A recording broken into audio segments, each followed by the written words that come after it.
ಓಂ ತದೇತತ್ಸಹಸ್ರಂ ತತ್ಸರ್ವಂ ತಸ್ಯ ಮೇನ್ನಂ ಮಿತ್ರಂ ದಕ್ಷಿಣಂ ತತ್ಸತ್ ಸದಿತಿ ಪ್ರಾಣಃ ಪರೋಕ್ಷಪ್ರಿಯ ಇವ ಹಿ ದೇವಾಃ ಪರೋಕ್ಷಪ್ರಿಯ ಇವ ಹಿ ದೇವಾಃ. ಶ್ರೀ ಗುರುಭ್ಯೋ ನಮಃ. ಮಹಾಭಾರತ ಪ್ರವಚನ ಸರಣಿಯಲ್ಲಿ 1294ನೇ ಭಾಗ ಇದು. ಅನುಶಾಸನ ಪರ್ವದಲ್ಲಿ 227ನೇ ಭಾಗ.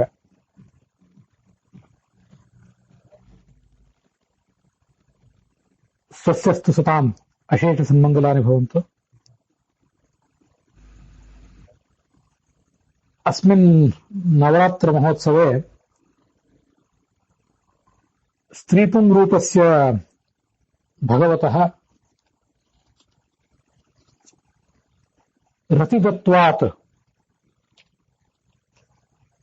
ರಾತ್ರಿಶಬ್ದ ಪ್ರತಿಪಾದ್ಯಸ್ಯ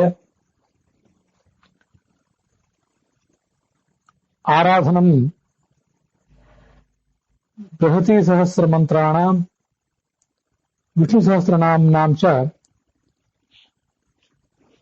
ಸಂಬಂಧಂ ಅಧಿಕೃತ್ಯ ಯಥಾಶಕ್ತಿ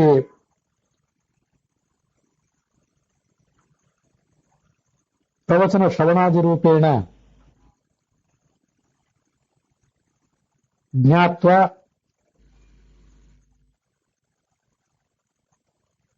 ತಸ್ಯ ಭಗವತಃ ಆರಾಧನಂ ಕರ್ತುಕಾಮಾನಾಂ ಸರ್ವೇಷಾಮಸ್ಮಾಕಂ ಗತೇ ದಿವಸೆ ಭಗವತಃ ರೂಪಚತುಷ್ಟಯಸ್ಯ ಏವಂ ರೂಪಪಂಚಕಸ್ಯ ಚ ಆರಾಧನೇನ ಯತ್ ಫಲಂ ಪ್ರಾಪ್ಯತೆ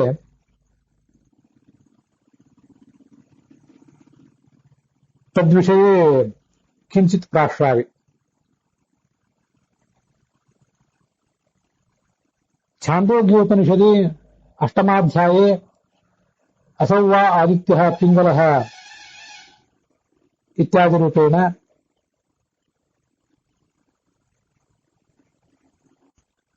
नाडीपञ्चके वर्तमानानि भगवतः पञ्चरूपाणि प्रत्यपाद्यन्त. काटकोपनिषदि छान्दोग्योपनिषदि च शतं चैकाः हृदयस्य नाड्यः इति 100 नाड्यः प्रतिपाद्यन्ते. तन्त्रसारसङ्ग्रहे च चतुर्थाध्याये 72,000 नाड्योन्यास्तो प्रधानतः इति रूपेण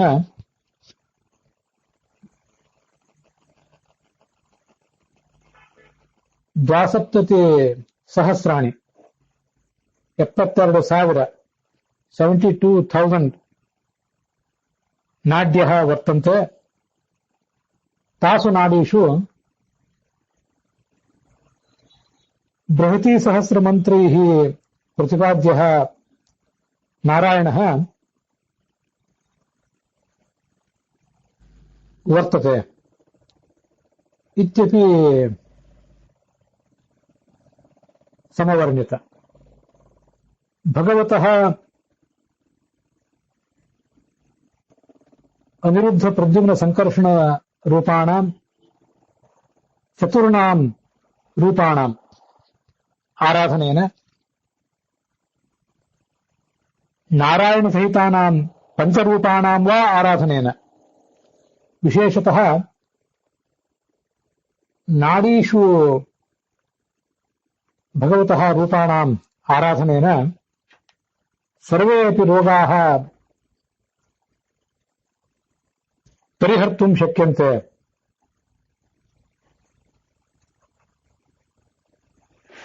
मंत्राणां पठनेन अर्थानाम् अनुसन्धानेन ध्रुवं सर्वे रोगाः परिह्रियन्ते. तेन साकमेव यदि नाडीशोधनादिकं प्राणायाम प्रकारं साधकः कर्तुं प्रभवति तस्मिन् पक्षे द्विगुणं फलं प्राप्यते इत्यपि मम अभिप्रायः गते दिवसे प्रकटीकृतः। ಯಾವುದೇ ಮಂತ್ರಗಳ ಉಚ್ಚಾರವಿಲ್ಲದೆ ಪ್ರಾಣಾಯಾಮವನ್ನು ಮಾಡುವುದು ಹೆಚ್ಚು ಫಲ ಕೊಡೋದಿಲ್ಲ. ಮಂತ್ರ ಸಮೇತವಾಗಿ ಪ್ರಾಣಾಯಾಮಗಳನ್ನು ಮಾಡುವುದೇ ಹೆಚ್ಚು ಫಲ ಕೊಡುತ್ತದೆ. ಇದಕ್ಕೆ ಸಂಬಂಧಪಟ್ಟಂತೆ ಕೆಲವು ಸ್ಪಷ್ಟೀಕರಣಗಳನ್ನ ನಾನು ಇವತ್ತಿನ ದಿವಸ ಕೊಡ್ಲಿಕ್ಕೆ ಬಯಸ್ತೇನೆ. ಆಧುನಿಕ ಕಾಲದಲ್ಲಿ ಯೋಗ ತಜ್ಞರಾದವರು, ಪ್ರಾಣಾಯಾಮ ತಜ್ಞರಾದವರೆಲ್ಲ ಈ ಯೋಗ ಪ್ರಾಣಾಯಾಮ ಇತ್ಯಾದಿಗಳನ್ನು ಮಾಡುವಾಗ ಯಾವುದೇ ವಿಷಯವನ್ನು ನೀವು ಮನಸ್ಸಿನಲ್ಲಿ ಆಲೋಚನೆ ಮಾಡಬಾರದು. ಯಾವುದೇ ಮಂತ್ರ ಇತ್ಯಾದಿಗಳನ್ನು ಹೇಳುವುದಂತೂ ದೂರ ಉಳಿಯಿತು. ಯಾವುದೇ ವಿಷಯವನ್ನು ಆಲೋಚನೆ ಮಾಡಬಾರದು. ಎಲ್ಲ ವಿಷಯಗಳಿಂದ ಮುಕ್ತನಾಗಿ ನಿಶ್ಚಿಂತನಾಗಿ ಇರುವುದಕ್ಕಾಗಿಯೇ ಯೋಗ ಪ್ರಾಣಾಯಾಮ ಇವೆಲ್ಲ ಇರ್ತವೆ. ಆದ್ರಿಂದ ಮಂತ್ರ ಪಠನ ಅಥವಾ ಬೇರೆ ಯಾವುದಾದ್ರೂ ಭಗವಂತನ ರೂಪದ ಧ್ಯಾನ ಇವೆಲ್ಲ ಬೇಡ ಅಂತ ಆಧುನಿಕ ತಜ್ಞರು ಹೇಳ್ತಾರೆ ಅಂತನ್ನೋದನ್ನ ಕೆಲವರು ಶ್ರೋತೃಗಳು ನನ್ನ ಗಮನಕ್ಕೆ ತಂದರು. ಇನ್ನು ಕೆಲವರಂತೂ ಶೂನ್ಯವನ್ನು ಉಪಾಸನೆ ಮಾಡಬೇಕು ಯೋಗ ಪ್ರಾಣಾಯಾಮಗಳ ಕಾಲದಲ್ಲಿ ಅಂತ ಯೋಗ ತಜ್ಞರು ಹೇಳುವುದನ್ನು ಕೂಡ ನನ್ನ ಗಮನಕ್ಕೆ ತಂದರು. ಇದ್ರ ಬಗ್ಗೆ ಎಲ್ಲ ನಾವು ತಿಳ್ಕೊಳ್ಬೇಕಾದ ಸಂಗತಿಗಳು ಹೀಗಿವೆ. ಛಾಂದೋಗ್ಯದಲ್ಲಿ ಆಚಾರ್ಯರು ಇದನ್ನು ಸ್ಪಷ್ಟವಾಗಿ ಹೇಳಿದ್ದಾರೆ. ಛಾಂದೋಗ್ಯ ಭಾಷ್ಯದಲ್ಲಿ ಅಚೇತನಂ ಅಯೋಗ್ಯಂ ಚ ನೋಪಾಸೀತ ಕದಾಚನ,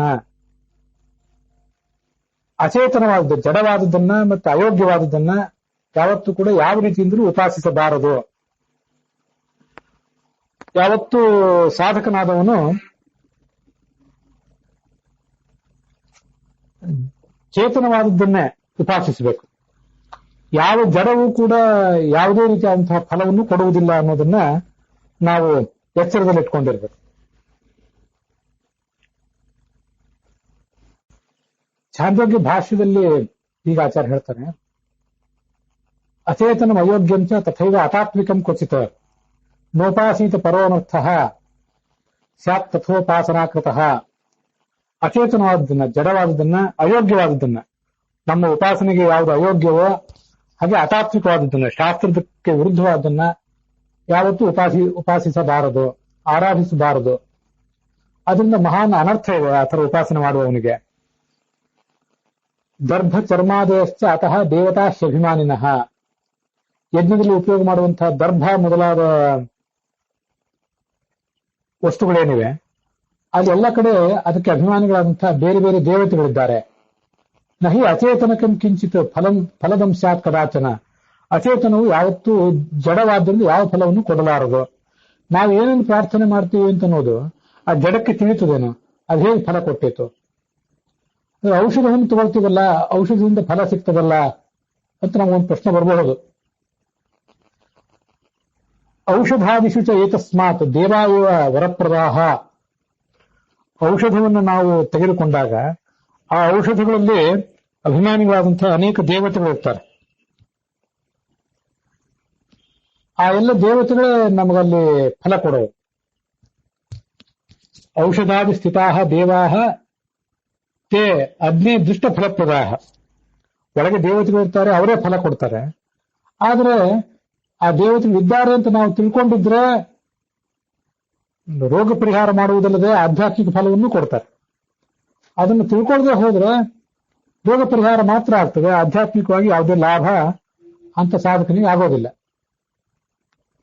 ಜ್ಞಾನಿನ್ಯ ಅದೃಷ್ಟದಾಶ್ಚ ಸ್ಯುಹು ನ ಅದೈವಂ ಕಿಂಚಿದಿಶ್ಯತೆ.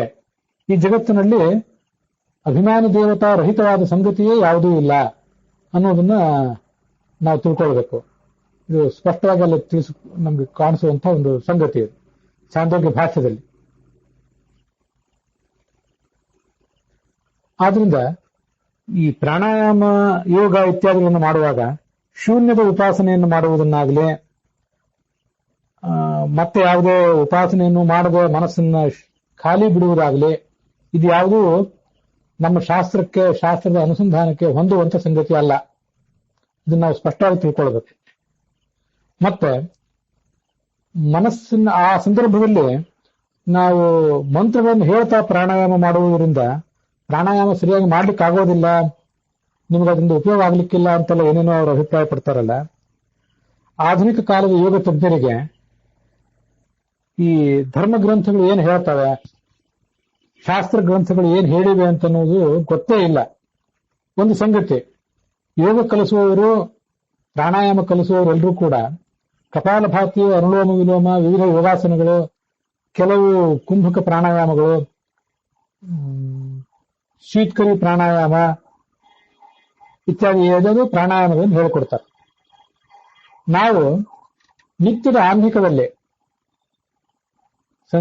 ಸ್ನಾನ ಮಾಡಿ ಮಡಿಯುಟ್ಟು ಆಚಮನ ಮಾಡಿ ಪ್ರಾಣಾಯಾಮ್ಯ ಅಂತ ಪ್ರಾಣಾಯಾಮ ಮಾಡ್ತೀವಲ್ಲ, 1, 2, 4 ಅನುಪಾತದಲ್ಲಿ ಶ್ವಾಸವನ್ನ ಬಲ ಮೂಗಿನಿಂದ ಹೊರಗೆ ಬಿಟ್ಟು ಎಡ ಮೂಗಿನಿಂದ ಒಳಗೆ ತಗೊಂಡು ಮತ್ತೆ ಕುಂಭಕ ಮಾಡಿ ಪ್ರಾಣಾಯಾಮ ಮಾಡ್ತೀವಲ್ಲ, ಆ ಪ್ರಾಣಾಯಾಮದ ಬಗ್ಗೆ ಆಧುನಿಕ ಯೋಗ ತಜ್ಞರು ಅಂತ ಅನ್ಸ್ಕೊಂಡವರು, ಪ್ರಾಣಾಯಾಮ ತಜ್ಞರು ಅಂತ ಅನ್ಸ್ಕೊಂಡವರಿಗೆ ಗೊತ್ತೇ ಇರೋದಿಲ್ಲ. ಇದು ನನ್ನೊಬ್ಬನ ಅನುಭವ ಮಾತ್ರ ಅಲ್ಲ, ಅನೇಕ ಜನ ಅಂತವ್ರ ಹತ್ರ ಹೋದವರು, ಆ ಪ್ರಾಣಾಯಾಮ ಕಲಿಬೇಕು ಅಂತ ಹೋದವರು ಇದೇ ಅಭಿಪ್ರಾಯಗಳನ್ನು ಹೇಳಿದ್ದಾರೆ. ಮತ್ತೆ ಆ ಆನ್ಹಿಕದ ಭಾಗವಾಗಿ ನಾವು ಪ್ರಾಣಾಯಾಮ ಮಾಡ್ತೀವಲ್ಲ, ಅಂತ ಪ್ರಾಣಾಯಾಮ ದಿವಸದಲ್ಲಿ ಒಂದು 10-20 ಬಾರಿ ಮಾಡುವ ಪ್ರಸಂಗ ಬರ್ತದೆ ಅಂತ ನಾನು ಈ ಹಿಂದೆ ಹೇಳಿದ್ನಲ್ಲ. ಆ ಪ್ರಾಣಾಯಾಮದ ಕಾಲದಲ್ಲಿ ಭೂಹು ಭೂಹ ಸ್ವಹ ಇತ್ಯಾದಿ 7 ವ್ಯಾಹೃತಿಗಳನ್ನ, ಗಾಯತ್ರಿ ಮಂತ್ರವನ್ನ, ಮುಂದೆ ಗಾಯತ್ರಿ ಶಿರೋ ಮಂತ್ರವನ್ನ, ಇದನ್ನೆಲ್ಲ ಹೇಳಿಯೇ ಮಾಡಬೇಕು. ಕುಂಭಕ ಕಾಲದಲ್ಲೇ ಹೇಳ್ಬೇಕು ಇದನ್ನೆಲ್ಲ. ಆದ್ರಿಂದ ಪ್ರಾಣಾಯಾಮವನ್ನು ಮಾಡುವಾಗ ಯಾವುದೇ ಮಂತ್ರಗಳನ್ನು ಹೇಳಬಾರದು, ಶೂನ್ಯವನ್ನು ಆಲೋಚನೆ ಮಾಡಬೇಕು, ಅಥವಾ ಮನಸ್ಸನ್ನ ಖಾಲಿ ಬಿಡಬೇಕು. ಶೂನ್ಯವನ್ನೂ ಆಲೋಚನೆ ಮಾಡದೆ ಮನಸ್ಸನ್ನು ಖಾಲಿ ಬಿಡಬೇಕು ಅಂತ ಕೆಲವರು, ಶೂನ್ಯವನ್ನು ಆಲೋಚನೆ ಮಾಡಬೇಕು ಅಂತ ಇನ್ನು ಕೆಲವರು. ಹೀಗೆಲ್ಲ ಹೇಳುವುದೇನಿದೆ ಅದು ನಮ್ಮ ಆನ್ಹಿಕದ ಭಾಗವಾಗಿ ಶಾಸ್ತ್ರ ಗ್ರಂಥಗಳಲ್ಲಿ ವರ್ಣಿತವಾದ ಪ್ರಾಣಾಯಾಮಕ್ಕೆ ವಿರುದ್ಧ. ವಿಷ್ಣು ವಾಯುಸ್ವ ಚಿಂತೆಯೇತ್ ಅಂತ ಆಚಾರ್ಯರು ತಂತ್ರಸಾರದಲ್ಲಿ ಅದನ್ನ ಸ್ಪಷ್ಟವಾಗಿ ವರ್ಣನೆ ಮಾಡಿದ್ದಾರೆ. ಆ ಪ್ರಾಣಾಯಾಮದ ಸಂದರ್ಭದಲ್ಲಿ ಪ್ರಾಣದ ದೇವತೆಯಾದಂಥ ಮುಖ್ಯ ಪ್ರಾಣನನ್ನ ಮತ್ತೆ ಅವನ ಅಂತರ್ಯಾಮಿಯಾದಂಥ ಲಕ್ಷ್ಮೀನಾರಾಯಣನನ್ನ ಆ ಸಂದರ್ಭದಲ್ಲಿ ಧ್ಯಾನಿಸಬೇಕು. ಇದು 4ನೇ ಅಧ್ಯಾಯದ 149ನೇ ಶ್ಲೋಕ ತಂತ್ರಸಾರದಲ್ಲಿ ಬಂದಿದೆ. ಕುಂಭಕಂಚ ಸುಷುಮ್ನಾಯಾಂ ವಿಷ್ಣುಂ ವಾಯುಂಚ ಸಂಸ್ಮರೇತ್. ಸ್ಪಷ್ಟವಾದ ಉಲ್ಲೇಖ ಅಲ್ಲಿ ಕಾಣಿಸ್ತದೆ. ಹೀಗೆ ನಾವು ಯಾವತ್ತೂ ಕೂಡ ಮಂತ್ರರಹಿತವಾದ ಪ್ರಾಣಾಯಾಮದ ಪರವಾಗಿ ಇಲ್ಲ. ನಮ್ಮ ಶಾಸ್ತ್ರ ಮಂತ್ರರಹಿತವಾದ ಪ್ರಾಣಾಯಾಮವನ್ನ, ಮಂತ್ರರಹಿತವಾದ ಭಗವನ್ ನಾಮಸ್ಮರಣ ರಹಿತವಾದ ಯಾವ ಕ್ರಿಯೆಯನ್ನು ಒಪ್ಪುವುದಿಲ್ಲ. ಯೋಗ ಪ್ರಾಣಾಯಾಮ ಪ್ರತಿಯೊಂದು ಕೂಡ ಭಗವಂತನ ನಾಮಸ್ಮರಣ ಪೂರ್ವಕವಾಗಿಯೇ ಇರಬೇಕು. ಏನನ್ನೂ ನೆನೆಯದಿರುವುದು ಮತ್ತು ಶೂನ್ಯವನ್ನು ನೆನೆಯುವುದು ಅನ್ನುವುದೆಲ್ಲ ನಮ್ಮ ಶಾಸ್ತ್ರದ ಅನುಸಂಧಾನಕ್ಕೆ ಹೊಂದದೇ ಇರುವಂತಹ ಸಂಗತಿಗಳು. ಹಾಗಾಗಿ ಅಂತವ್ರ ಹತ್ರ ಯೋಗ ಪ್ರಾಣಾಯಾಮಗಳನ್ನ ಅಭ್ಯಾಸ ಮಾಡುವಾಗ ಎಚ್ಚರಿಕೆಯಿಂದಿರಬೇಕು. ಅಥವಾ ಅಂತವರ ಬಳಿ ಪ್ರಾಣಾಯಾಮ ಯೋಗ ಇತ್ಯಾದಿಗಳನ್ನು ಅಭ್ಯಾಸ ಮಾಡುವಾಗ ಕೇವಲ ಆ ಪ್ರಕ್ರಿಯೆಗಳನ್ನು ಮಾತ್ರ ಅಭ್ಯಾಸ ಮಾಡಬೇಕು. ಒಳಗಿನ ಅನುಸಂಧಾನವೆಲ್ಲವೂ ಕೂಡ ನಮ್ಮ ಸಿದ್ಧಾಂತಕ್ಕೆ ಅನುಗುಣವಾಗಿರಬೇಕು ಅನ್ನೋದನ್ನ ನಾವು ಗಮನದಲ್ಲಿ ಇಟ್ಕೋಬೇಕು. ಹೀಗೆ ಆ ಕಪಾಲಭಾತಿ ಅಥವಾ ಅನುಲೋಮ ವಿಲೋಮ ಪ್ರಾಣಾಯಾಮ ಅಥವಾ ಅನುಲೋಮ ವಿಲೋಮ ಪ್ರಾಣಾಯಾಮವೇ ನಾಡಿ ಶೋಧನ ಪ್ರಾಣಾಯಾಮ ಅಂತ ಏನು ಕರೆಸ್ಕೋತದೆ, ಅಲ್ಲಿಯೂ ಕೂಡ ಯಾವುದೇ ಸಂಶಯವಿಲ್ಲದೆ ನಮಗೆ ಭಗವಂತನ ನಾಮಸ್ಮರಣೆ ಮಾಡುವುದು ರೂಢಿ ಆಗಬೇಕು. ಕೆಲವರಿಗೆ ಹೀಗೊಂದು ಗೊಂದಲ ಆಗ್ತದೆ. ವಿಷ್ಣು ಸಹಸ್ರನಾಮ ಇತ್ಯಾದಿಗಳನ್ನ ಪಾರಾಯಣ ಮಾಡ್ತಾ ಆ ನಾಡಿ ಶೋಧನ ಪ್ರಾಣಾಯಾಮ ಇತ್ಯಾದಿಗಳನ್ನು ಮಾಡುವುದು ಹೇಗೆ? ಬಾಯಿಯಿಂದ ನಾವು ಪಾರಾಯಣ ಮಾಡ್ತಾ ಇದ್ರೆ ಪ್ರಾಣಾಯಾಮ ಮಾಡ್ಲಿಕ್ಕೆ ಸಾಧ್ಯ ಆಗೋದಿಲ್ವಲ್ಲ ಅಂತ. ಬಾಯಿಯಲ್ಲಿ ಪಾರಾಯಣ ಮಾಡಬೇಕಾಗಿಲ್ಲ, ಮನಸ್ಸಿನಲ್ಲೇ ನಾವು ಆ ಮಂತ್ರಗಳನ್ನು ಹೇಳ್ತಾ ಹೋಗಬಹುದು. ಅದಕ್ಕೂ ಫಲ ಇದ್ದೇ ಇದೆ. ಮಂತ್ರ ರಹಿತವಾಗಿ ಮಾಡುವುದಕ್ಕಿಂತ ಮಂತ್ರ ಪುರಸ್ಸರವಾಗಿ ಮಾಡಿದರೆ ಖಂಡಿತವಾಗಿಯೂ ಅದರಿಂದ ಫಲ ಇದೆ. ಉಚ್ಚಕಂಠದಿಂದ ಮಾಡಿದರೆ ಅದಕ್ಕೊಂದು ಬೇರೆ ಫಲ ಇದೆ, ಎಲ್ಲರಿಗೂ ಅದು ಕೇಳಿಸ್ತದೆ, ತರಂಗಾಂತರಗಳು ಕಾರ್ಯ ಮಾಡಿ ಸುತ್ತಮುತ್ತಲಿನ ವಾತಾವರಣವನ್ನ ಎಲ್ಲವನ್ನು ಶುದ್ಧಗೊಳಿಸ್ತವೆ. ಮನಸ್ಸಿನಲ್ಲೇ ನಾವು ಮಾಡಿಕೊಂಡ್ರೂ ಕೂಡ ಅದರಿಂದ ಅದಕ್ಕೂ ಕೂಡ ಅದರದೇ ಆದ ಫಲ ಇದೆ. ಅದರಿಂದ ಮನಸ್ಸಿನಲ್ಲೇ ವಿಷ್ಣು ಸಹಸ್ರನಾಮ ಇತ್ಯಾದಿಗಳನ್ನು ನಾವು ಹೇಳ್ಕೊಳ್ಬಹುದು. ಖಂಡಿತವಾಗಿ ಹೇಳಿಕೊಂಡೇ ಅದನ್ನ ಮಾಡಬೇಕು. ಮತ್ತೆ ಪೂರ್ಣ ಸಹಸ್ರನಾಮ ಇತ್ಯಾದಿಗಳನ್ನು ಹೇಳಲಿಕ್ಕಾಗದಿದ್ರು, ಪೂರ್ಣ ವಾಯುಸ್ತುತಿ ಇತ್ಯಾದಿಗಳನ್ನು ಹೇಳಲಿಕ್ಕಾಗದೆ ಹೋದ್ರು ಕೂಡ ಯಾವ ಕೆಲವು ನಾಮಗಳನ್ನು ಮಾತ್ರ, ನಮಗೆ ಇಷ್ಟವಾದಂತಹ ಕೆಲವು ನಾಮಗಳನ್ನಾದರೂ, ಪ್ರಾಣದೇವನ ನಾಮಗಳನ್ನ, ಹಾಗೆ ಭಗವಂತನ ನಾಮಗಳನ್ನಾದರೂ ವಿಷ್ಣು ಸಹಸ್ರನಾಮದಲ್ಲಿ ಬಂದದ್ದನ್ನ, ವಾಯುಸ್ತುತಿಯಲ್ಲಿ ಬಂದದ್ದನ್ನ, ಅಥವಾ ಬೇರೆ ಕಡೆ ಪ್ರಾಣದೇವನ ಮಹಿಮೆಯನ್ನು ವರ್ಣನೆ ಮಾಡುವಂತಹ ಪ್ರಸಂಗಗಳಲ್ಲಿ ಬಂದದ್ದನ್ನ ಈ ಹಿಂದೆ ಅದನ್ನೆಲ್ಲ ಹೇಳಿದ್ದೇನೆ. ಅಂಥವೆಲ್ಲವನ್ನೂ ಕೂಡ ಹೇಳ್ತಾ ಆ ಕಪಾಲಭಾತಿ, ಅನುಲೋಮ ವಿಲೋಮ ಇತ್ಯಾದಿಗಳನ್ನ ಮಾಡಬೇಕು.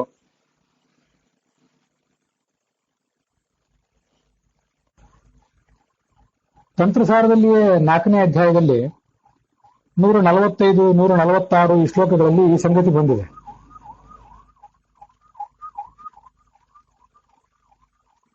ಈ ಶಾಸ್ತ್ರದ ಅಧ್ಯಯನ ಅಂತ ಅನ್ನೋದು ಬಹಳ ಮಹತ್ವದ್ದು. ನಾವು ಯೋಗ, ಆಸನ ಇತ್ಯಾದಿಗಳನ್ನ ಏನು ಮಾಡ್ತೀವಲ್ಲ, ಶೌಚಾಸನೆ ತೊಂಗ ಮಾತ್ರ ನಪೃಥಕ್ ಧರ್ಮ ಕಾರಣಂ. ನಮ್ಮ ಶೌಚ, ಮಡಿ ಮೈಲಿಗೆ, ಶುದ್ಧಿ, ಆಸನ ಇವೆಲ್ಲ ಉಳಿದ ಕ್ರಿಯೆಗಳಿಗೆ ಅಂಗ, ಅವೇ ಸ್ವತಂತ್ರ ಧರ್ಮ ಅಲ್ಲ. ಉಳಿದ ಕ್ರಿಯೆಗಳು ಯಾವುದು? ಪ್ರಾಣಾಯಾಮ, ಅಪರಿಗ್ರಹ, ಇನ್ನೊಬ್ಬರಿಂದ ದಾನ ತಗೊಳ್ಳದಿರುವುದು, ಅಹಿಂಸಾ, ಸತ್ಯ, ಅಸ್ತೇಯ ಅಂದ್ರೆ ಚೌರ್ಯ ಮಾಡದಿರುವುದು, ಬ್ರಹ್ಮಚರ್ಯ, ತಪಸ್ಸು, ತುಷ್ಟಿ, ಇವೆಲ್ಲವೂ ಕೂಡ ಹಿಂದಿಂದಕ್ಕಿಂತ ಮುಂದಿಂದು 2 ಪಟ್ಟು ಶ್ರೇಷ್ಠವಾಗಿವೆ.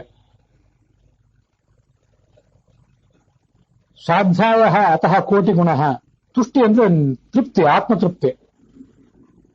ಈ ಆತ್ಮತೃಪ್ತಿಗಿಂತ ಸ್ವಾಧ್ಯಾಯ ಅನ್ನೋದು ಹೆಚ್ಚು, ಶಾಸ್ತ್ರಾಧ್ಯಯನ ಅನ್ನೋದು ಹೆಚ್ಚು, ಕೋಟಿ ಪಾಲು ದೊಡ್ಡದು.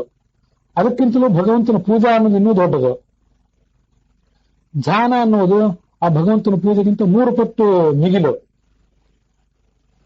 ಅತಸ್ತ್ರಿಗುಣಂ ಧ್ಯಾನಮಿತಿ ಧರ್ಮಕ್ರಮ ಸ್ಮೃತಃ ಅಂತ ವರ್ಣನೆ ಮಾಡಿದ್ದಾರೆ. ಅದರಿಂದ ಧ್ಯಾನ ಮಾಡುವುದು ಅನ್ನುವುದು, ನಾವು ನಮ್ಮಂಥವ್ರು ಧ್ಯಾನ ಮಾಡುವುದು ಹೇಗೆ, ಉಪಾಸನೆ ಮಾಡುವುದು ಹೇಗೆ ಅಂತ ಅನೇಕ ಜನ ಕೇಳ್ತಿರ್ತಾರೆ. ಮನಸ್ಸು ಒಂದು ಕಡೆ ಸ್ಥಿರವಾಗಿ ನಿಲ್ಲೋದಿಲ್ಲ ಅಂತ. ನಿಲ್ಲುವುದಿಲ್ಲ ಅಂತ ಹೇಳಿ, ಮನಸ್ಸು ಒಂದ್ ಕಡೆ ನಿಲ್ಲುವುದಿಲ್ಲ ಅಂತ ಹೇಳಿ ಒಂದು ಜಾಗದಲ್ಲಿ ಕೂತ್ಕೊಳ್ಳೋದನ್ನು ನಿಲ್ಲಿಸಬಾರದು. ಸ್ಥಿರವಾಗಿ ಒಂದು ಜಾಗದಲ್ಲಿ ಕೂತ್ಕೊಂಡು 1 ನಿಮಿಷ, 2 ನಿಮಿಷ, ನಮ್ಮ ವೃತ್ತಿ, ನಮ್ಮ ಹಿನ್ನೆಲೆ, ಅದಕ್ಕನುಗುಣವಾಗಿ ಎಷ್ಟು ಹೊತ್ತು ನಮಗೆ ಕೂತ್ಕೊಂಡು ಮಾಡ್ಲಿಕ್ಕೆ ಸಾಧ್ಯ ಆಗ್ತದೆ ಅನ್ನೋದನ್ನು ನಾವೇ ತೀರ್ಮಾನ ಮಾಡ್ಕೊಳ್ಬೇಕು. 15 ನಿಮಿಷ ಅಂತ ಅನ್ನೋದನ್ನ ನಾನು ಯಾಕೆ ಹೇಳಿದೆ ಅಂದ್ರೆ, 15 ನಿಮಿಷದ ಕಪಾಲಭಾತಿ ಅಥವಾ 15 ನಿಮಿಷದ ಅನುಲೋಮ ವಿಲೋಮ ಪ್ರಾಣಾಯಾಮಗಳು ದೇಹದ ಆರೋಗ್ಯವನ್ನು ಮೇಂಟೈನ್ ಮಾಡ್ಲಿಕ್ಕೆ ಸಾಕು ಅಂತ ಆಧುನಿಕ ತಜ್ಞರು ಹೇಳ್ತಾರಲ್ಲ. ಆ ದೃಷ್ಟಿಯಿಂದ ಒಂದು 15 ನಿಮಿಷ ಆದ್ರೂ ಒಂದು ಜಾಗದಲ್ಲಿ ಕೂತ್ಕೊಳ್ಳೋದನ್ನು ರೂಢಿ ಮಾಡೋಣ. ಮಕ್ಕಳಿಗೆ ರೂಢಿ ಮಾಡಿಸೋಣ, ನಾವು ರೂಢಿ ಮಾಡ್ಕೊಳ್ಳೋಣ. ಅನೇಕ ದೈಹಿಕ ಮಾನಸಿಕ ರೋಗಗಳಿಂದ ಪೀಡಿತರಾದವರು ಅದನ್ನ ರೂಢಿ ಮಾಡಿಕೊಳ್ಳಿ. ಅವರಿಗೆ ಆಲೋಚನೆಯನ್ನ ಹೇಳೋಣ. ಒಂದು ಕಡೆ ಒಂದು ಸ್ಥಿರವಾದ ಆಸನದಲ್ಲಿ ಕೂತ್ಕೊಂಡು ವಿಷ್ಣು ಸಹಸ್ರನಾಮವೋ ಮತ್ಯಾವುದೋ ಮಂತ್ರವೋ ಅದನ್ನ ಧ್ಯಾನ ರೂಪದಲ್ಲಿ ಹೇಳುವುದು. ನಾವು ಮನೆಯಲ್ಲಿ ನಿತ್ಯ ಕಾರ್ಯಗಳನ್ನು ಮಾಡುವಾಗ, ಶಾಸ್ತ್ರ ಅದನ್ನು ಬಹಳ ಎಚ್ಚರಿಕೆಯಿಂದ ಹೇಳಿದೆ. ಪ್ರತಿಯೊಂದು ಕಾರ್ಯವನ್ನು ಕೂಡ ಮಾಡುವಾಗಲೂ, ಅಡಿಗೆ ಮಾಡುವಾಗ, ಪಾತ್ರವನ್ನು ತೊಳೆಯುವಾಗ, ಒರೆಸಿ ಇಟ್ಕೊಳ್ಳುವಾಗ, ಪ್ರತಿಯೊಂದು ಪ್ರಸಂಗದಲ್ಲಿಯೂ ಭಗವಂತನ ನಾಮಸ್ಮರಣ ಅನುಶ್ಯೂತವಾಗಿ ಇದ್ದೇ ಇರಬೇಕು. ಆದ್ರೆ ಆ ಎಲ್ಲಾ ಸಂದರ್ಭಗಳಲ್ಲಿ ಭಗವಂತನ ಒಂದು ರೂಪವನ್ನ ನಮ್ಮ ಕಣ್ಮುಂದೆ ತಂದುಕೊಂಡು, ಮನಸ್ಸಿನ ಒಂದು ಪರದೆಯ ಮೇಲೆ, ಮನಸ್ಸಿನ ಸ್ಕ್ರೀನಿನ ಮೇಲೆ ಭಗವಂತನ ರೂಪವನ್ನು ತಂದುಕೊಂಡು ಒಂದು ಅರ್ಧ ನಿಮಿಷ, ಕೆಲವು ಸೆಕೆಂಡ್ ಆದ್ರೂ ತನ್ಮೇದಾಗ್ಲಿಕ್ಕೆ ಸಾಧ್ಯ ಆಗೋದಿಲ್ಲ. ನಾವು ಓಡಾಡ್ತಾ ಇದ್ದಾಗ, ಕೈಕಾಲುಗಳು, ಕಣ್ಣು ಇತ್ಯಾದಿ ಬ್ಯುಸಿ ಇದ್ದಾಗ, ಒಂದು ಸ್ಥಿರವಾದ ಜಾಗದಲ್ಲಿ ಕೂತ್ಕೊಂಡದ್ದಾದ್ರೆ ಸ್ವಲ್ಪ ಹೊತ್ತಾದ್ರೂ ಧ್ಯಾನ ಮಾಡ್ಲಿಕ್ಕೆ ಸಾಧ್ಯ ಆಗ್ತದೆ ಮನುಷ್ಯನಿಗೆ. 1 ಸೆಕೆಂಡ್ ಅಥವಾ ಸೆಕೆಂಡಿನ 10ನೇ 1 ಭಾಗ, 100ನೇ 1 ಭಾಗ 1,000 ಭಾಗ. ಸೆಕೆಂಡ್ ಅನ್ನು ಇವತ್ತು 1000 ಪಾರ್ಟ್ಸ್ ಆಗಿ ವಿಂಗಡಿಸಿದ್ದಾರೆ, ಭಾಗ ಮಾಡಿದ್ದಾರೆ, ನಮ್ಗೆ ಅದೆಲ್ಲ ಗೊತ್ತಿದೆ. ಆ ಸೆಕೆಂಡಿನಲ್ಲಿ 1000 ಒಂದು ಪಾರ್ಟ್ ಆದ್ರು, ಫ್ರಾಕ್ಷನ್ ಆಫ್ ಸೆಕೆಂಡ್ ಅಷ್ಟಾದ್ರೂ ಭಗವಂತನ ಒಂದು ರೂಪವನ್ನು ನಮ್ಮ ಕಣ್ಮುಂದೆ ತಂದ್ಕೊಳ್ಳಿಕ್ಕೆ ಸಾಧ್ಯ ಆಗ್ತದಲ್ಲ. ಒಂದ್ ಕಡೆ ಕೂತ್ಕೊಂಡ್ರೆ, ಓಡಾಡ್ಕೊಂಡಿದ್ರೆ ಅದು ಸಾಧ್ಯ ಆಗೋದಿಲ್ಲ. ಒಬ್ರಿಗೆ ಸ್ವಲ್ಪ ಆಗ್ಬೋದು, ಅದಕ್ಕಿಂತ ಹೆಚ್ಚು ಮತ್ತೊಬ್ರಿಗೆ ಆಗ್ಬೋದು, ಅದಕ್ಕಿಂತ ಹೆಚ್ಚು ಮತ್ತೊಬ್ರಿಗೆ ಆಗ್ಬೋದು. ಅಂತೂ ಒಂದು ಜಾಗದಲ್ಲಿ ಕೂತ್ಕೊಳ್ಳುವುದಕ್ಕೆ ಅಷ್ಟು ಮಹತ್ವ ಇದೆ. ಆಸೀನ ಸಂಭವಾತ್ ಅಂತ ಬ್ರಹ್ಮಸೂತ್ರ ಹೇಳುವುದು ಅದನ್ನೇ.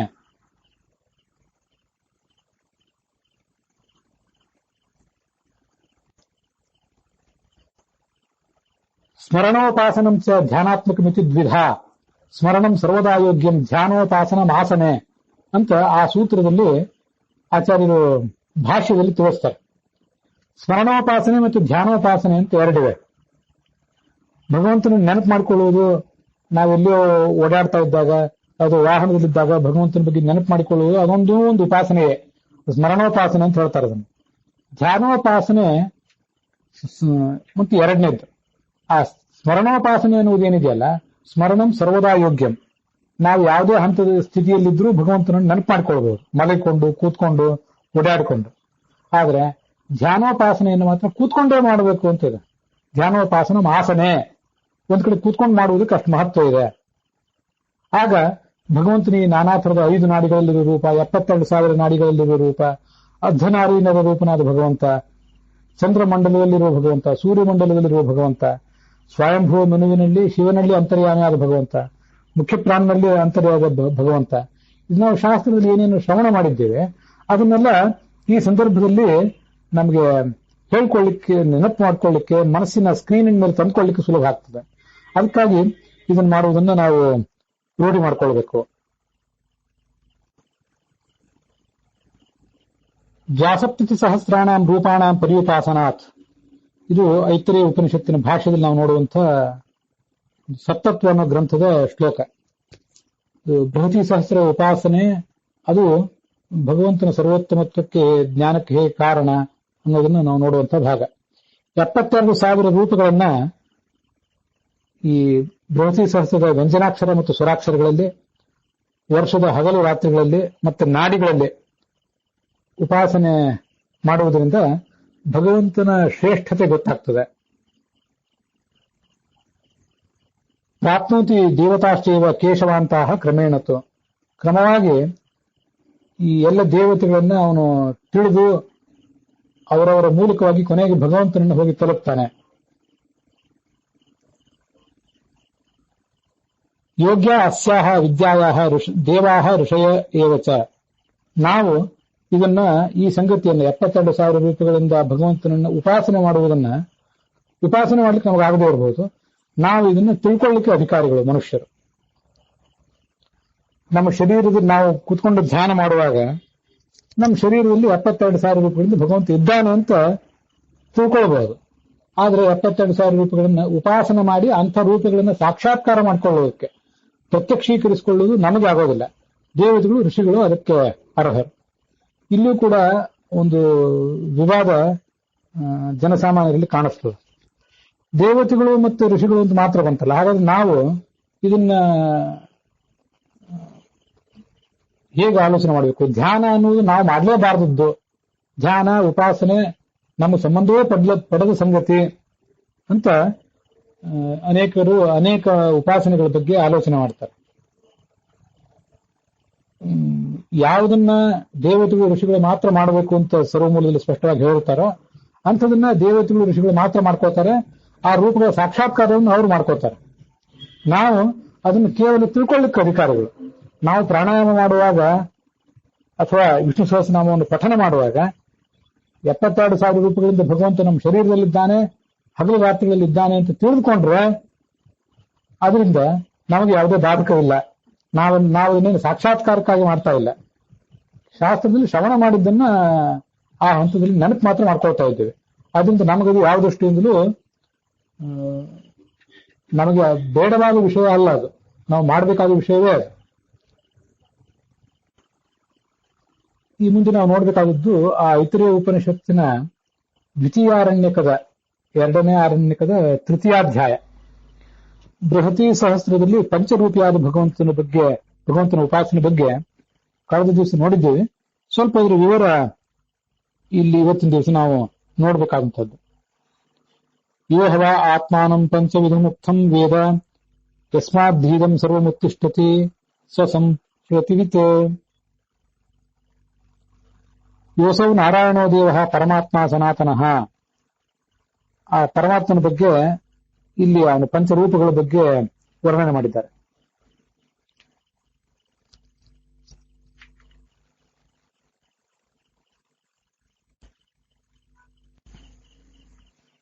ಯೋಹವ ಆತ್ಮಾನಂ ಅಂತ ಬಂದಿದೆ ಅಲ್ಲಿ. ಆತ್ಮ ಅಂದ್ರೆ ಇವನೇ ನಿತ್ಯವಾದ ಗುಣಗಳಿದ್ದವನು, ನಿತ್ಯವೂ ಸರ್ವತ್ರ ವ್ಯಾಪ್ತವೂ ಆದಂತಹ ಗುಣಗಳಿದ್ದವನು ಈ ಭಗವಂತ. ಆದ್ರಿಂದ ಅವನಿಗೆ ಆತ್ಮ ಅಂತ ಹೇಳ್ತಾರೆ. ನಾರಾಯಣಾದಿ 5 ರೂಪಗಳಿಂದ ಆತ ಇದ್ದಾನೆ. ಆತ ಈ ಬೃಹತಿ ಸಹಸ್ರದ 5 ಭಾಗಗಳಲ್ಲಿ ಇದ್ದಾನೆ ಅಂತ ವರ್ಣನೆ ಮಾಡ್ತಾರೆ. ಈ ಬೃಹತಿ ಸಹಸ್ರ ಎಂಬುದು ಒಟ್ಟಾರೆ 5 ಭಾಗಗಳು ಉಳ್ಳದ್ದು. 80 ತ್ರಿಚೆಗಳ 3 ಗುಂಪುಗಳು, ಅದರ ಪೂರ್ವ ಮತ್ತು ಅಪರ ಭಾಗ ಅಂತ ಹೀಗೆ ಒಟ್ಟು 5 ಭಾಗಗಳಿವೆ ಅದರಲ್ಲಿ. ಈ ಪಂಚರೂಪದ ಉಪಾಸನೆಗಳನ್ನು ನೋಡೋದಕ್ಕೆ ಪೂರ್ವಭಾವಿಯಾಗಿ ಇಲ್ಲಿಯೇ ಐತರೇಯ ಉಪನಿಷತ್ನಲ್ಲಿ ಹಿಂದೆ ಅಧಿದೈವ ಮತ್ತು ಅಧ್ಯಾತ್ಮಗಳಲ್ಲಿ ಭಗವಂತನ ಉತ್ಥ, ಅರ್ಕ, ಅನ್ನ ರೂಪಗಳ ಬಗ್ಗೆ ವರ್ಣನೆ ಏನು ಬಂದಿದೆ ಅದನ್ನು ಸ್ವಲ್ಪ ನೋಡೋಣ. ಅಲ್ಲಿ ಈ ವಿಷಯ ಸಂಬದ್ಧ ಆಗಿದೆ. ಉಕ್ತಮುಕ್ತಮಿತಿ ವೈ ಪ್ರಜಾಃ ವದಂತಿ ತದಿದಮೇವ ಉಕ್ತಂ ಇಯಮೇವ ಪೃಥಿವಿ. ಉಕ್ತ ಅಂತ ಏನ್ ಹೇಳ್ತಾರೆ, ಆ ಪೃಥ್ವಿಯಲ್ಲಿರುವಂತಹ ಆ ಭಗವಂತನ ರೂಪಕ್ಕೇನೆ ಉಕ್ತ ಅಂತ ಹೆಸರು. ಈ ಜಗತ್ತನ್ನು ಎಲ್ಲವನ್ನೂ ಕೂಡ ಆತನೇ ಹುಟ್ಟಿಸುವವನು, ಅದನ್ನೇ ಆತನೇ ಕಾರ್ಯಶೀಲವನ್ನಾಗಿ ಮಾಡುವವನು ಅಂತ ಅದರ ವರ್ಣನೆ ಇದೆ. ಉತ್ಥಾಪನಾದುಕ್ತನಾಮ ಸಯೇವ ಬೃಹತಿ ಸ್ಥಿತಃ, ಸಯೇವ ಪೃಥ್ವಿ ಸ್ಥಿತಃ, ಪೃಥ್ವಿಯಲ್ಲಿರುವ ಭಗವಂತನೇ ಉಕ್ತ ಅಂತ ಕರೆಸ್ಕೊಂಡಿದ್ದಾನೆ. ಇದು ಆ ಭಾಗದ ಐತರೇಯ ಭಾಷ್ಯದಲ್ಲಿ ನಮಗೆ ಕಾಣಿಸುವಂತ ಸಂಗತಿ.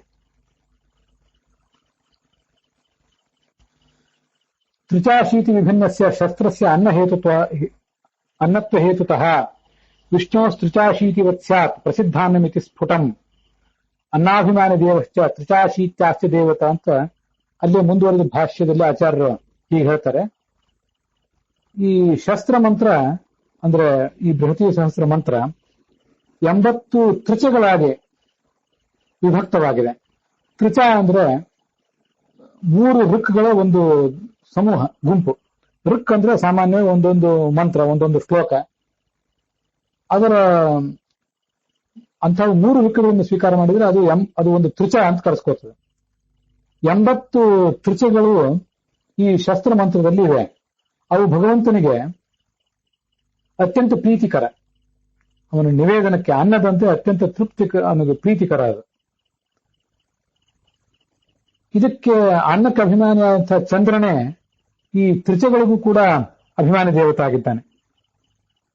ಇದನ್ನ ಕಳೆದ ದಿವಸ ನಾನು ಹೇಳಿದ್ ನೆನಪು ಮಾಡ್ಕೊಳ್ಳಿಲ್ಲ, ಈಗ ಹೇಳ್ತಿದ್ದೇನೆ. ಚಂದ್ರನೂ ಅದಕ್ಕೆ ಅಭಿಮಾನಿಯಾಗಿದ್ದಾನೆ. ಈ ಬೃಹತಿ ಸಹಸ್ರದ ಈ ಪ್ರಸಂಗದಲ್ಲಿ ನಾವು ನೆನಪು ಮಾಡ್ಕೊಳ್ಬೇಕಾದದ್ದು ಚಂದ್ರ, ಸೂರ್ಯ, ಸ್ವಯಂಭುವ ಮನು, ಮುಖ್ಯ ಪ್ರಾಣ ಮತ್ತು ಚತುರ್ಮುಖ ಮೊದಲಾದವರೆಲ್ಲರೂ ಕೂಡ, ಇವರೆಲ್ಲರೂ ಕೂಡ ಒಂದಲ್ಲ ಒಂದು ರೀತಿಯಿಂದ ಈ ಬೃಹತಿ ಸಹಸ್ರಗಳಿಗೆ ಸಂಬದ್ಧರಾಗಿದ್ದಾರೆ. ವಾಯು ಮತ್ತು ಮುಖ್ಯ ಪ್ರಾಣರಂತೂ ಘೋಷ ಇತ್ಯಾದಿ ಕೆಲವು ಅಕ್ಷರಗಳಿಗೆ ಅಭಿಮಾನಿಗಳಾಗಿದ್ದಾರೆ, ಹಿಂದೆ ನೋಡಿದ್ದೇವೆ. ಸ್ವಯಂಭೂ ಮನುವು ವ್ಯಂಜನಾಕ್ಷರಗಳಿಗೆ ಅಭಿಮಾನಿಯಾಗಿದ್ದಾನೆ. ಚಂದ್ರ ತ್ರಿಚೆಗಳಿಗೆ ಅಭಿಮಾನಿಯಾಗಿದ್ದಾನೆ. ಸೂರ್ಯ ಇದ್ಯಾವುದಕ್ಕೂ ಅಭಿಮಾನಿಯಾಗಿಲ್ಲದೆ ಹೋದ್ರೂ ದೇಹದ ಅಭಿಮಾನಿಯಾಗಿದ್ದಾನೆ. ಆ ದೇಹದಲ್ಲಿ ಆ ಭಗವಂತನ ರೂಪಗಳನ್ನು ನಾವು ನಾಡಿಗಳಲ್ಲಿ ಉಪಾಸನೆ ಮಾಡಬೇಕಾಗಿದೆ. ಹೀಗೆ ಅನ್ನದ ಅಭಿಮಾನಿಯಾದ ಚಂದ್ರನೇ ತ್ರಿಚೆಗಳಿಗೂ ಕೂಡ ಅಭಿಮಾನಿಯಾಗಿದ್ದಾನೆ. ಅನ್ನಾಭಿಮಾನಿ ದೇವಶ್ಚ ತ್ರಿಚಾಶೀತ್ಯಾಶ್ಚ ದೇವತಾ ಸೋಮಯೇವ ತತಶ್ಚ ಅನ್ನಮಶೀತಯ ಇತೀರಿತಂ. ಆದ್ರಿಂದ ಭಗವಂತನಿಗೆ ನಾವು ನಿತ್ಯ ನಿವೇದನೆ ಮಾಡುವಾಗ ಇಂಥ ವಿಷ್ಣು ಸಹಸ್ರನಾಮದ ಶಬ್ದಗಳು ಮತ್ತು ಬೃಹತಿ ಸಹಸ್ರದ ಋಕ್ಕಗಳು ಇತ್ಯಾದಿಗಳನ್ನು ಕೂಡ ಆ ನೈವೇದ್ಯದ ಸಂದರ್ಭದಲ್ಲಿ ಹೇಳಬೇಕು ಅಂತ ಕಡ್ಡಾಯ ನಿಯಮ ಏನಲ್ಲ. ಹೇಗೆ ನಿವೇದನೆ ಮಾಡಬೇಕು, ಹೇಗೆ ಮಂಗಳಾರತಿ ಮಾಡಬೇಕು ಅನ್ನೋದನ್ನೆಲ್ಲ ಈಗ ನಮಗೆ ಸಂಪ್ರದಾಯ ಪ್ರಕಾರ ಪ್ರಾಪ್ತವಾದ ವಿಧಾನಗಳೆಲ್ಲ ಕಂಡು ಬಂದೇ ಬರ್ತವೆ. ನಾವು ಭಗವಂತನಿಗೆ ಏನು ಆಹಾರವನ್ನ ಒಂದು ನಿವೇದನೆ ಮಾಡ್ತೇವೆ, ನಾವು ತಿನ್ನುವ ಆಹಾರವನ್ನ ಆ ಅನ್ನಕ್ಕೆ ಅಭಿಮಾನಿಯಾದವನು ಸೋಮ.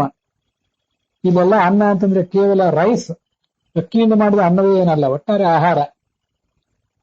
ಎಲ್ಲ ವನಸ್ಪತಿಗಳಿಗೆ ಚಂದ್ರ ಅಭಿಮಾನಿ. ಆ ವನಸ್ಪತಿಗಳಿಂದ ಸಿದ್ಧವಾದದ್ದೇ ಆಹಾರ. ಅವನೇ ತ್ರಿಚಗಳಿಗೂ ಕೂಡ ಅಭಿಮಾನಿ. ಆದ್ರಿಂದ ಈ 80 ತ್ರಿಚಗಳನ್ನೇ ಅನ್ನ ಅಂತ ಹೇಳ್ತಾರೆ. ಆ ಭಗವಂತನ ರೂಪಗಳು ತಮ್ಮ 5 ಇಂದ್ರಿಯಗಳಿಂದ ಆ ಅನ್ನವನ್ನು ಸ್ವೀಕಾರ ಮಾಡ್ತವೆ, ನಾವು ಕೊಟ್ಟ ಆಹಾರವನ್ನು ಸ್ವೀಕಾರ ಮಾಡ್ತವೆ. ಅದನ್ನ ಘ್ರಾಣ ದೃಷ್ಟ್ಯಾಖ್ಯ ಭೋಗತ್ರಯ ವಿಭಾಗತಃ. ಭಗವಂತ ನಾವು ಕೊಟ್ಟ ಆಹಾರವನ್ನು ತಿಂತಾನೆ, ತನ್ನ ಘ್ರಾಣೇಂದ್ರಿಯದಿಂದ ಅದನ್ನು ಮೂಸ್ತಾನೆ, ಕಣ್ಣಿನಿಂದ ನೋಡ್ತಾನೆ. ಹೀಗೆಲ್ಲ ಅಲ್ಲಿ ವಿಭಾಗ ಇದೆ.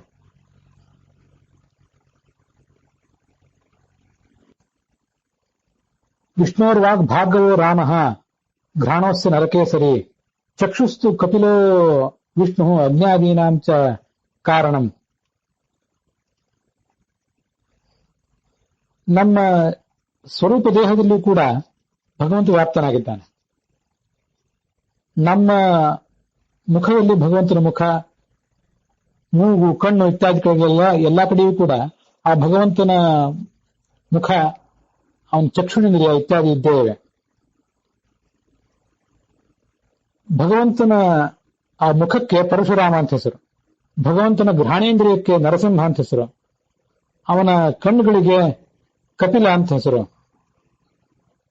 ಈ ಎಲ್ಲ ರೂಪಗಳಿಂದ ಅವನು ಆ ನೈವೇದ್ಯ ಇತ್ಯಾದಿಗಳನ್ನು ಸ್ವೀಕಾರ ಮಾಡ್ತಾನೆ.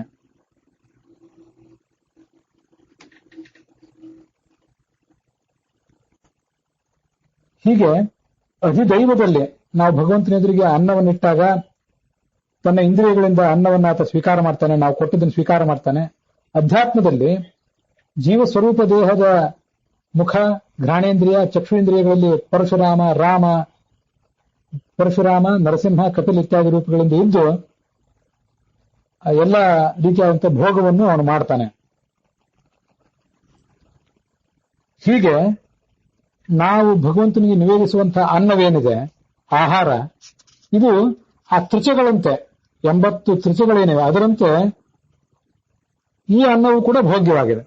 ಭಗವಂತ ಮುಖ್ಯವಾಗಿ ಗಮನಿಸುವುದೇನನ್ನ, ನಾವೇನು ಅನ್ನ ಇಟ್ಟಿದ್ದೇವೆ, ಏನು ಭಕ್ಷ್ಯ ಭೋಜ್ಯ ಇಟ್ಟಿದ್ದೇವೆ ಅಂತ ಅನ್ನೋದನ್ನಲ್ಲ, ಯಾವ ಮಂತ್ರಗಳ ಮೂಲಕ ಆತನ ಗುಣಾನುಸಂಧಾನ ಮಾಡ್ಕೊಳ್ತೀವಿ ಅಂತ ಅನ್ನೋದು ಅವನಿಗೆ ಮುಖ್ಯ ಆಗ್ತದೆ. ನತಾದೃಶಿ ಪ್ರೀತಿ ರೀದ್ಯಸ್ಯ ವಿಷ್ಣೋ ಗುಣೋತ್ಕರ್ಷ ಜ್ಞಾತರಿ ಯಾದೃಶಿ ಸ್ಯಾತ್ ಅಂತ ತತ್ವನಿರ್ಣಯದಲ್ಲಿ ಒಂದು ಮಾತನ್ನ ಹೇಳ್ತಾರೆ. ತನ್ನ ಗುಣೋತ್ಕರ್ಷವನ್ನ, ತನ್ನ ಗುಣವೈಭವವನ್ನು ತಿಳ್ಕೊಳ್ಳುವಂತಹ ಒಬ್ಬ ಸಾಧಕ ಏನಿದ್ದಾನೆ, ಅವನ ಬಗ್ಗೆ ಭಗವಂತನಿಗೆ ಎಷ್ಟು ಪ್ರೀತಿ ಆಗ್ತದೋ ಅಷ್ಟು ಪ್ರೀತಿ ಬೇರೆ ಯಾವುದರಿಂದ ಆಗೋದಿಲ್ಲ. ಏನು ಭಕ್ಷ್ಯ ಭೋಜ್ಯ ಅನ್ನಾದಿಗಳನ್ನು ಇಟ್ಟು ಎಷ್ಟು ವೈಭವದಿಂದ ಪೂಜೆ ನಡೆಸಿದ್ರು ಆ ಎಲ್ಲ ಪೂಜೆಗಿಂತ ಆ ಗುಣವನ್ನು ತಿಳಿದು ಆ ಭಗವಂತನನ್ನು ಅರ್ಚಿಸುವುದೇ ಹೆಚ್ಚಿನ ಮುಖ್ಯ.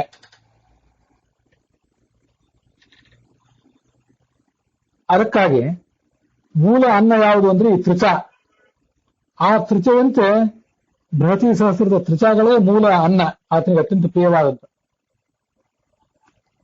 ಇವನಿಗೆ ಭಗವಂತನಿಗೆ ಆ ತ್ರಿಚಾಗಳ ಬಳಿಕ ಅತ್ಯಂತ ಪ್ರಿಯವಾದದ್ದು ನಾವಿಡುವಂಥ ಅಡಿಗೆ ಮಾಡಿದಂಥ ಅನ್ನ ಮೊದಲಾದದ್ದು.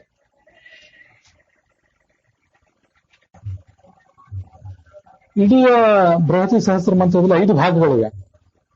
ಅದರಲ್ಲಿ ನಡುವಿನ 3 ಭಾಗಗಳು ಗಾಯತ್ರಿ, ಬೃಹತಿ ಮತ್ತು ಉಷ್ಣಿತ್ ಛಂದಸ್ಸಿನ ಮಂತ್ರಗಳಾಗಿರ್ತವೆ ಮೂಲತಃ, ಮೂಲ ವೇದದಲ್ಲಿ. ನಾವದನ್ನ ಬೃಹತಿ ಸಹಸ್ಸಿಗೆ ಹೊಂದುವಂತೆ 36 ಅಕ್ಷರಗಳಾಗುವಂತೆ ಅದನ್ನ ಎಡಿಟ್ ಮಾಡಿರ್ತೇವೆ, ಸಂಪಾದನೆ ಮಾಡಿರ್ತೇವೆ. ಬೃಹತಿ ಅಂದ್ರೆ 36 ಅಕ್ಷರಗಳ ಒಂದು ಛಂದಸ್ಸು. ಬೃಹತಿ ಸಹಸ್ರ ಅಂದ್ರೆ 36,000 ಅಕ್ಷರಗಳುಳ್ಳಂತಹ ಮಂತ್ರ ಸಮುದಾಯ. ಮೂಲ ವೇದದಲ್ಲಿಯೇ ಬೃಹತಿ ಸಹಸ್ರದ ಛಂದಸ್ಸಿನ 1000 ಋಕ್ಕುಗಳು ಇಲ್ಲ.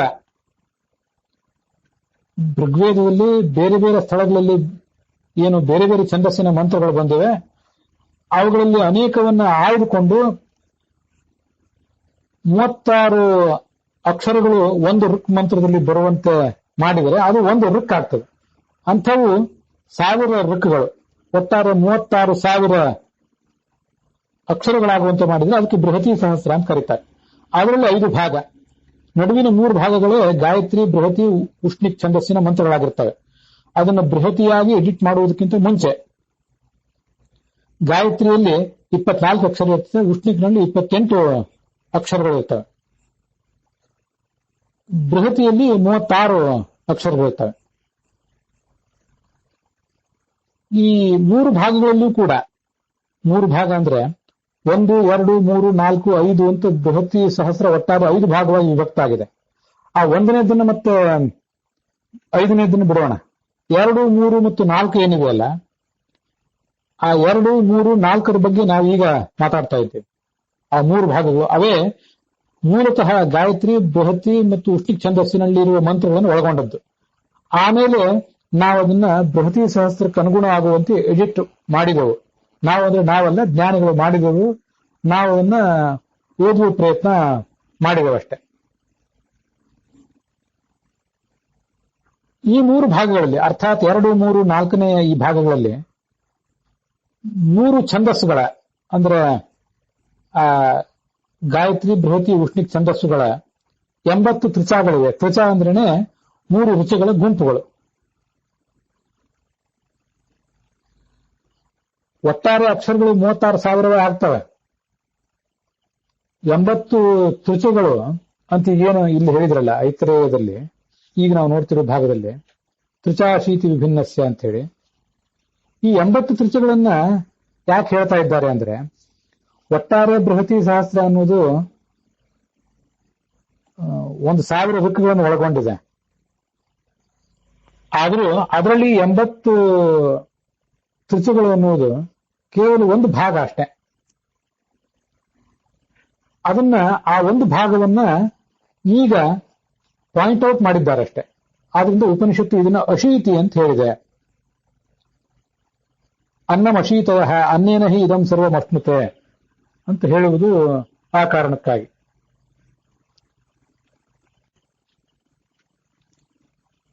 ನಾವು ಭಗವಂತನ ಎದುರಿಗೆ ಯಾವ ಬೃಹತಿ ಸಹಸ್ರ ಮಂತ್ರಗಳಿಂದ ಆರಾಧನೆ ಮಾಡ್ತೇವೆ, ಆ ಆರಾಧನೆ ಮಾಡುವಾಗೆಲ್ಲ ಭಗವಂತ ಅದನ್ನ ಅತ್ಯಂತ ಪ್ರೀತಿಯಿಂದ ಆಸ್ವಾದಿಸ್ತಾನೆ ಅಂತ ಅದರ ಅರ್ಥ ಆಗ್ತದೆ.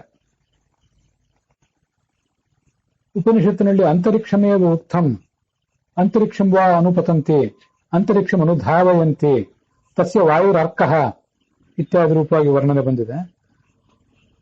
ಇದೆಲ್ಲ ಅಧಿದೈವ ಅಧ್ಯಾತ್ಮಗಳಲ್ಲಿ ಭಗವಂತನ ಉತ್ಥ, ಅರ್ಕ ಅನ್ನೋ ರೂಪಗಳ ಬಗ್ಗೆ ವರ್ಣನೆ ಬಂದಾಗ ಇಷ್ಟನ್ನೆಲ್ಲ ಹೇಳಿದ್ದಾರೆ. ಅಲ್ಲಿ ಶೇನ ಏವ ತದಾಕಾರ ಚಿತಿರರ್ಕ ಪದೋದಿತ ಸುಪರ್ಣ ಪ್ರತಿಮಾಸ ಯತ್ ತದಾರೂಢೋ ಜನಾರ್ದನಃ ತಸ್ಮಾತ್ ತಸ್ಯಾಕ ಇತಿ ಸಾ ಪ್ರೋಚ್ಯತೆ ವೈದಿಕೈ ಪದೈ ಅಂತ ಈಗ ನಾವು ಐತರೇಯ ಭಾಷ್ಯದಲ್ಲಿ ನೋಡ್ತೇವೆ. ಈ ಯಜ್ಞ ನಡೆದಾಗ ಮಹಾವ್ರತ ಮೊದಲಾದ ಯಜ್ಞಗಳ ಪ್ರಸಂಗ ಇದು. ಅಲ್ಲಿಯೇ ಈ ಋಗ್ವೇದದ ಪುರೋಹಿತನಾದವನು ಈ ಬೃಹತಿ ಸಹಸ್ರದ ಮಂತ್ರಗಳನ್ನ ಮಧ್ಯಾಹ್ನದ ಕಾಲದಲ್ಲಿ ಹೇಳ್ತಾನೆ. ನಾವು ಅದನ್ನು ಹಿಂದೆ ನೋಡಿದ್ದೇವೆ. ಗರುಡ ಪಕ್ಷಿಯ ಆಕಾರದಲ್ಲಿ ಇಟ್ಟಿಗೆಗಳನ್ನ, ಬ್ರಿಕ್ಸ್ ಅನ್ನ ಅಲ್ಲಿ ಜೋಡಿಸಿ ಒಂದು ಯಜ್ಞ ವೇದಿಕೆ ಮಾಡಿರ್ತಾರೆ. ಈ ಯಜ್ಞ ವೇದಿಕೆ ಗರುಡನ ಆಕಾರದಲ್ಲಿ ಇರ್ತದೆ. ಆದ್ರಿಂದ ಗರುಡನಿಗೆ ಅದೊಂದು ಪ್ರತಿಮಾ ಇದ್ದಂತೆ. ಗರುಡ ಅಲ್ಲಿ ಸನ್ನಿಹಿತನಾಗಿರ್ತಾನೆ. ಆ ಗರುಡ ಪಕ್ಷಿಗೆನೆ ಅರ್ಕ ಅಂತ ಹೆಸರು. ಯಾಕೆಂದ್ರೆ ಶೀಘ್ರವಾಗಿ ಗಮನ ಮಾಡುವುದರಿಂದ, ಅರಣಂ ಗಮನಂ ಯಸ್ಮಾತ್ ಅರ್ಕಃ ಶೀಘ್ರಗತಿತ್ವತಃ ಗರುಡನಿಗೆ ಅರ್ಕ ಅಂತ ಹೇಳ್ತಾರೆ. ಗರುಡನ ಪ್ರತಿಮೆಯಾದಂತಹ ಈ ಯಜ್ಞ ವೇದಿಕೆಯನ್ನು ಕೂಡ ಅರ್ಕ ಅಂತ ಆ ಕಾರಣದಿಂದ ಹೇಳ್ತಾರೆ. ವಿಷ್ಣು ಗರುಡ ವಾಹನ, ನಮಗಿದು ಗೊತ್ತಿದೆ. ಗರುಡನನ್ನು ಏರಿ ಯಾವತ್ತೂ ಕೂಡ ಬರ್ತಾನೆ. ಆ ಜನಾರ್ದನ ಆ ಯಜ್ಞ ವೇದಿಕೆಯಲ್ಲಿ ಅಂತರ್ಗತನಾದಂತಹ ಗರುಡನನ್ನು ಏರುವುದರಿಂದ ಆ ಯಜ್ಞ ವೇದಿಕೆ ಎನ್ನುವುದು ಕೂಡ ಆ ಭಗವಂತನಿಗೊಂದು ಅರ್ಕ ಇದ್ದಂತೆ. ಹೀಗೆ ಆ ಗರುಡನು ಕೂಡ ಈ ಬೃಹತಿ ಸಹಸ್ರಕ್ಕೆ ಸಂಬದ್ಧನಾಗಿದ್ದಾನೆ. ವಸ್ತುತಃ ಸುಪರ್ಣ ಅಖಿಲ ವೇದಾನಾಂ ಅಂತ ಹೇಳಿದಂತೆ ಎಲ್ಲ ವೇದಗಳಿಗೂ ಕೂಡ ಗರುಡ ಋಷಿಯಾಗಿದ್ದಾನೆ. ಗರುಡನ ಸ್ಥಾನ ಬಹಳ ದೊಡ್ಡದಿದೆ. ಮತ್ತೆ ಐತರೇಯ ಉಪನಿಷತ್ನಲ್ಲೇ ನಮಗೆ ಇದು ಗೊತ್ತಿದೆ. ಮನಸಾ ಸೃಷ್ಟಾಹ ಆಪಹ ವರುಣಶ್ಚ ಆಪೋಹಾಸ್ಮೇ ಶ್ರದ್ಧಾಂ ಸನ್ನಮಂತೆ ಪುಣ್ಯಾಯ ಕರ್ಮಣೆ ಅಂತ ಹಿಂದೆ ನಾವು ನೋಡಿದ್ದೇವೆ. ಅಲ್ಲಿ ನಮಗೆ ಯಾವ್ಯಾವ ಶ್ರದ್ಧೆಗಳನ್ನು ಯಾರ್ಯಾರು ಕೊಡ್ತಾರೆ, ಚತುರ್ಮುಖ ಯಾವ ಶ್ರದ್ಧೆಯನ್ನು ಕೊಡ್ತಾನೆ, ಇದನ್ನೆಲ್ಲ ಹೇಳುವ ಪ್ರಸಂಗದಲ್ಲಿ ಚತುರ್ಮುಖಂದು ನಾನು ಈಗ ಹೇಳಲಿಕ್ಕೆ ಹೋಗೋದಿಲ್ಲ, ಅದರಲ್ಲಿ ಹಿಂದೆ ಹೇಳಾಗಿದೆ. ಗರುಡ ವೈದಿಕ ಶ್ರವಣೇ ವಿಪಹ, ವೇದದ ಶ್ರವಣ ಮಾಡ್ಲಿಕ್ಕೆ ಬೇಕಾದ ಶ್ರದ್ಧೆಯನ್ನು ನಮಗೆ ಕೊಡುವಂಥವನು ವೇದಾಭಿಮಾನಿಯಾದ ವೇದವೇದ್ಯನಾದ ಭಗವಂತನನ್ನು ಹೊತ್ತು ತರುವ ಗರುಡ. ಎಲ್ಲ ವೇದಗಳಿಗೂ ಆತ ಒಬ್ಬ ಋಷಿ. ತಾಂತ್ರಿಕೆ ಶೇಷ ರುದ್ರವಚ. ಗರುಡನ ಬಳಿಕದ ಸ್ಥಾನ ಅವನೇ ಸಮಕಕ್ಷಾಪನ್ನರಾದಂತಹ ಶೇಷರುದ್ರರಿಬ್ಬರು ಪೌರುಷೇಯವಾದಂತಹ ಮಹಾಭಾರತ, ಪಂಚರಾತ್ರ ಇತ್ಯಾದಿ ಗ್ರಂಥಗಳ ಅಧ್ಯಯನಕ್ಕೆ ಬೇಕಾದ ಶ್ರದ್ಧೆಯನ್ನು ನಮ್ಗೆ ಕೊಡುವಂಥವ್ರು ಅವರಿಬ್ಬರು.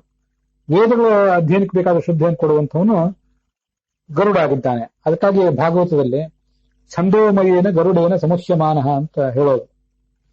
ವೇದರೂಪನಾದ ಗರುಡನನ್ನು ಏರಿ ಬರ್ತಾನೆ ಭಗವಂತ ಅಂತ ಆ ವರ್ಣನೆ. ಅದಕ್ಕಾಗಿ ನಾವು ಕೇಳ್ತೇವೆ.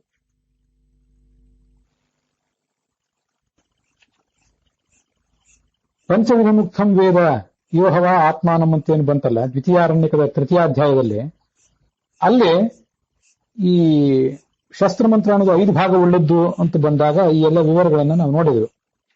80 ತ್ರಿಚೆಗಳು, ಅದರಿಂದ ಕೂಡಿದಂತಹ 3 ಗುಂಪುಗಳು, ಅಂದ್ರೆ 2ನೇ, 3ನೇ, 4ನೇ ಗುಂಪು, ಮತ್ತೆ 80 ತ್ರಿಚೆಗಳು ಇಲ್ಲದ 1 ಮತ್ತು 5ನೇ ಗುಂಪು, ಹೀಗೆ 5 ಭಾಗಗಳಿವೆ.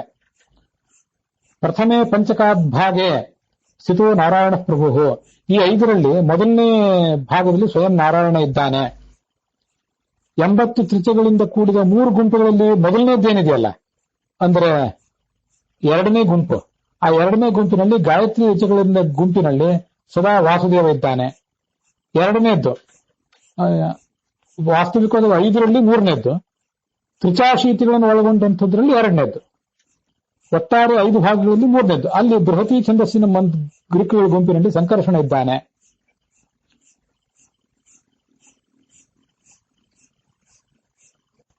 ತ್ರಿಚಾಶೀತಿಗಳನ್ನು ಹೊಂದಿರುವ ಭಾಗಗಳಲ್ಲಿ 3ನೇದ್ದು, ಒಟ್ಟಾರೆ 5 ಭಾಗಗಳಿಂದ 4ನೇದ್ದು. ಅದು ಉಷ್ಣಿಕ್ ಛಂದಸ್ಸಿನ 80 ತ್ರಿಚೆಗಳ ಗುಂಪಿನಲ್ಲಿ ಪ್ರದ್ಯುಮ್ನ ರೂಪಿಯಾದಂತಹ ಭಗವಂತ ಇದ್ದಾನೆ. ಉಕ್ತದ ಅಂತ್ಯ ಭಾಗದಲ್ಲಿ ಕೊನೆಯ ಒಂದು ಭಾಗ ಇದೆ ತ್ರಿಚಾಶೀತಿ ರಹಿತವಾದದ್ದು. 1ನೇದ್ದು ಮತ್ತು 5ನೇ ಭಾಗ ತ್ರಿಚಾಶೀತಿ ರಹಿತವಾದದ್ದು, 2 ಮತ್ತು 3, 4ನೇ ಭಾಗಗಳು ತ್ರಿಚಾಶೀತಿ ಸಹಿತವಾದದ್ದು. ಹೀಗೆ ಈ 5 ರೂಪಗಳು ಆ ಭಗವಂತನ ವಾಸುದೇವ, ಸಂಕರ್ಷಣ, ಪ್ರದ್ಯುಮ್ನ, ಅನಿರುದ್ಧ, ನಾರಾಯಣ ಅನ್ನೋ 5 ರೂಪಗಳು ಆ ಬೃಹತಿ ಸಹಸ್ರದ 5 ರೂಪಗಳಲ್ಲಿ